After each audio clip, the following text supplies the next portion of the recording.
दिल्ली के रामलीला मैदान में इस वक्त जमीयत उलमाए हिंद का अधिवेशन चल रहा है। जमीयत के अधिवेशन का आज तीसरा और आखिरी दिन है। 3 दिन चले इस अधिवेशन में इस्लामोफोबिया, हिंदुत्व, मुसलमानों के खिलाफ बढ़ती हिंसा समेत कई मामलों पर बातचीत हुई, चर्चा हुई। जमीयत के अधिवेशन में आज कई बड़े प्रस्ताव पास होने। अधिवेशन में मुसलमानों के खिलाफ बढ़ती हिंसा, यूनिफॉर्म सिविल कोड, मुस्लिम पर्सनल लॉ और मदरसों की आजादी समेत कई दूसरे मुद्दों पर प्रस्ताव पढ़कर सुनाया जाएगा। अधिवेशन में आरोप लगाया गया कि मुसलमानों के साथ अत्याचार हो रहा है, भेदभाव हो रहा है। सरकारी संस्थाएं मुसलमानों के खिलाफ काम कर रही हैं, अदालतें भी मुस्लिम विरोधी फैसले दे रही हैं। जमीयत के मंच से आरोप यह भी लगा कि इस्लामोफोबिया के नाम से मुसलमानों को सताया जा रहा है। 3 दिन चले जमीयत के अधिवेशन में लड़कियों की तालीम, पसमानदा मुसलमान, सामाजिक और आर्थिक रूप से पिछड़े अल्पसंख्यकों को आरक्षण, इसके अलावा सनातन धर्म, हिंदुत्व जैसे मुद्दों पर भी चर्चा हुई।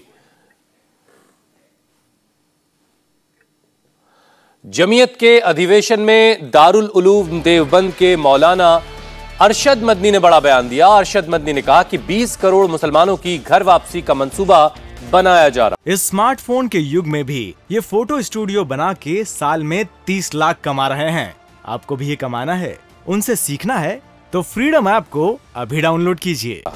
अरशद मदनी ने कहा कि बीजेपी सरकार आने से पहले देश में 20 करोड़ मुसलमानों को हिंदू बनाने की आवाज इससे पहले देश में कभी नहीं उठी। हम इस मुल्क के अंदर हिंदू मुस्लिम के साथ भाई भाई की तरह रहते हैं।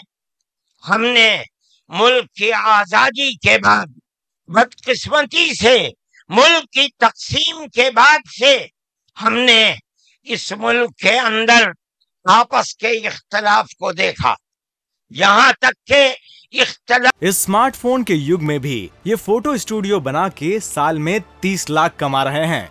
आपको भी ये कमाना है, उनसे सीखना है तो फ्रीडम ऐप को अभी डाउनलोड कीजिए। होते होते हुकूमतें बदलते बदलते हुकूमत बीजेपी की आई। हमने कभी ये आवाज नहीं सुनी थी। हमने ये भी सुना कि इन 20 करोड़ मुसलमानों को घर वापस करो। ये आवाज इससे पहले कभी नहीं आई थी। फिरका परस्त ज़हनियत इतनी आजाद हो गई कि वो ये समझती है कि हम 20 करोड़ मुसलमानों को फिर दोबारा वापस करके अपने घर की तरफ ले जाएंगे। यानी इसका मतलब है कि हम उनको हिंदू बनाएंगे, इसलिए कि हिंदू उनका घर है, उनके बाप दादा हिंदू थे। मगर मैं आपको, यहाँ के धर्मगुरु बैठे हुए हैं और मैं मुसलमानों को नहीं, मैं पूरे मुल्क के अंदर मीडिया के जरिए से ये बात पहुंचाना चाहता हूं कि ऐसा कहने वाले लोग न अपने मुल्क की तारीख को जानते हैं, वो जाहिल हैं, न वो अपने मजहब की तारीख को जानते हैं। इंडिया टीवी हर वक्त हर जगह डाउनलोड करने के लिए सर्च करें India TV news Google play store या ऐप स्टोर पर।